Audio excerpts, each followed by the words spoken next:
Hey everyone, welcome back to my channel. My name is Manon and today I'm going to show you how I fixed my horribly damaged hair to this, or what it is currently, while still bleaching. Just to give a background, I have very fine hair. Although I have a lot of it, it is still very fine. I am a natural level 7, which is kind of like a light brown, almost blonde. Hairdressers will say it's dark blonde. Normal people will say that's like a light brown. So my roots right here, I have been getting highlights every 3 months for a very long time. I know that especially if you're bleaching your hair, and highlights in particular, because they're overlapping the bleach over time, and that's just way more damaging than even doing a full bleach and tone and just doing the roots every time. It can be kind of hard to have long hair. Lots of girls who highlight their hair have extensions, so I want to show you how I fix this, how to avoid this if you're interested. So let's get started. Oh, also I should just show you what it looks like right now. This is my hair. That's how long it is in the front.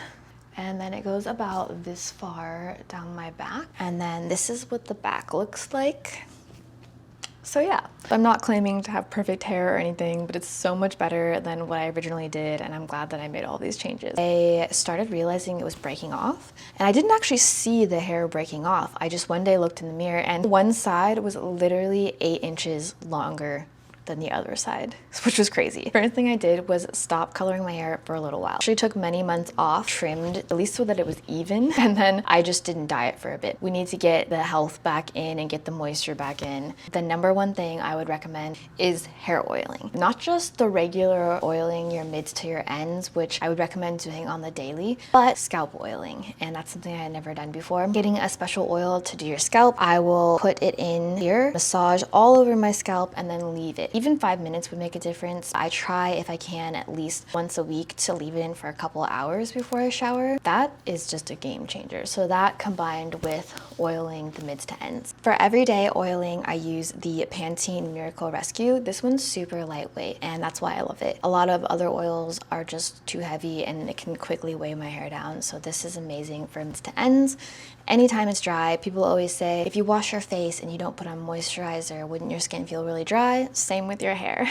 Before I wash my hair though, I try to put in this one, which is a much thicker oil. This is the OGX Miracle Coconut Oil. I will put this in my mids to ends and just leave it. Like I said, even 5 minutes helps, but if I can, a couple hours. And then the scalp oil I've been using is the Fable & Mane Holy Roots Hair Oil. And you just use the dropper, and I use a whole dropper on my head, massage it around. These two I only use before I wash my hair. Otherwise, these would be way too heavy. These made a huge difference. The next big thing that I did was washing my hair way more often. I fell onto the bandwagon of trying to wash your hair less. People say you can train your hair to only wash it once a week and that that's better for your scalp because it keeps the oils and then you distribute the oils down. But others argue that actually having a greasy scalp is just clogging up the hair follicles and making you lose hair.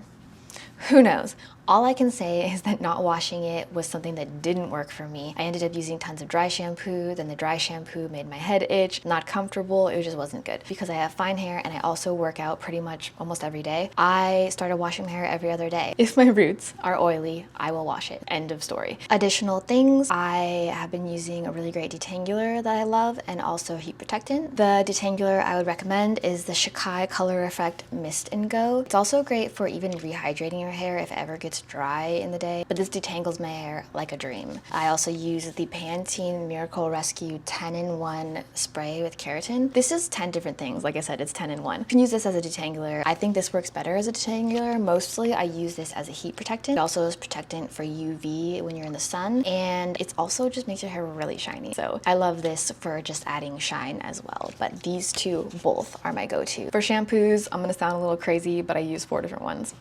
You follow Abbey Young. I know everyone talks about Abbey Young. She's the hair queen of TikTok. She has great advice. I would also recommend going to her if you're looking to grow longer hair. All of my drugstore options are recommended by her. And then I also have one more that is, I would say, more high-end, more expensive. I pick the shampoo that I'm gonna use for the day depending on how my hair is feeling. First, I have the Pantene Pro V Volume. This adds volume, but I also feel like it's super clarifying, so that's a great option. I use the L'Oreal LV Hyaluron Plump Hydrating Shampoo and the Dove Bond Strength damage therapy. All three of these things, regardless of what I'm doing, I usually wash, rinse, and repeat. And sometimes I'll use two different ones, but I'll use a drugstore one and then I'll alternate with a cleansing conditioner. A cleansing conditioner is basically a shampoo and conditioner in one, but it's just super conditioning. It's like a super hair mask. You put it all over your hair everywhere, massage it in with some water. I pin up my hair with a claw clip and then leave it in for like 5 minutes and then wash it out. The one that I've been using is the Wen cleansing conditioner. This is a huge bottle. This is also really expensive. I think it's like $60 or something. This lasts me forever and I don't use it every day. I get the huge bottle just because I know I'm going to use it. I've been using this for years, and I will say that when my hair was really damaged, like in that photo, I had stopped using this at that point as well. And I think it's just because it was expensive. I was like, oh, I don't need it. And now I'm like, no, I get it no matter what. Anytime my hair is super tangled or super dry or just starting to get weird from all the bleaching, I use this and then right away, it's just very easy to detangle. Love this, and I'm never gonna take a break again from it. I know I did that, it didn't work.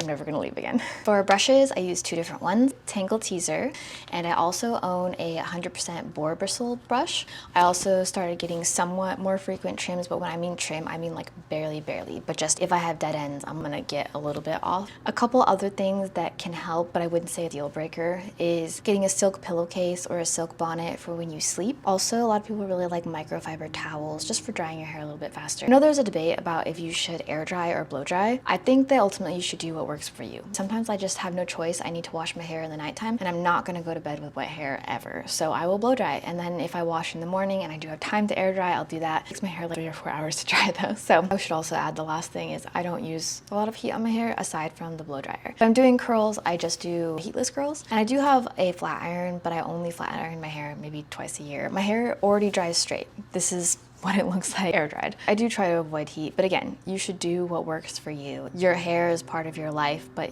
your life shouldn't revolve around your hair. With that said, I'm also considering maybe stopping the highlights. Right now, I have roots that are 3 months grown out. In certain lighting, it's really obvious because of the contrast between the super light blonde, but then in the sun, you know, it doesn't really look that bad at all. But nonetheless, even I'm considering maybe stopping with the bleach and just going back to my natural, or maybe doing a balayage. I love being blonde. I think it's really cute, but I don't like the look of roots. And I also think that, you know, spending that much money every 3 months just to get it a different color, it's just a different color. Like what color your hair is doesn't really matter all that much. I'm actually getting a hair appointment next week. I can't decide if I just want to touch up my roots or if I want to go darker. At the end of the day, do whatever you want. I'm sure you'd look good with any hair color and any style, and even no hair. Look good no matter what. So take it with a grain of salt. But yeah, if you are wanting to achieve longer hair, especially while bleaching it, then try out these tips. Thanks for watching, and let me know if you have any questions or comments, or if you want to recommend me products. If you also have fine hair or you've been bleaching it a lot, yeah, let me know in the comments below, and I'll catch you in the next one.